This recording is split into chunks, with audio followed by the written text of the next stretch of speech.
Welcome to the Slop Temple. We pray this video helps. You begin by confirming the carrier plan and device capabilities. Make sure 4G LTE is supported. Once done, note your current APN values and network mode so you can restore them if needed. Now power your phone to at least 20% and close background apps. This prevents interruptions while changing radio settings. Next, remove or reseat the SIM if you plan to switch carriers. Make sure the tray is secure. These are the prerequisites and your first actionable steps.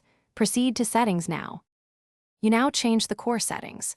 Go to Settings, then Mobile Network, and set preferred network type to LTE or 4G. After that, edit the APN using the carrier-provided values: name, APN, username, password, and save, because wrong APN often keeps you on 5G.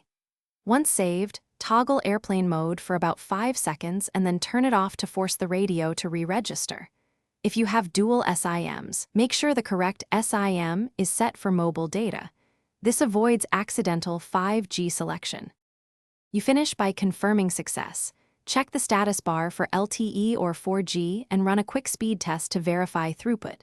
If the phone still prefers 5G, open the carrier app or contact support and request a network profile or 4G lock on your line. Make sure the device has the latest carrier settings and firmware. Updates can change band behavior. Troubleshooting tip: if problems persist, try a fresh SIM or perform a network settings reset. But back up saved APNs first so you can Thanks for watching. Consider subscribing if we helped you.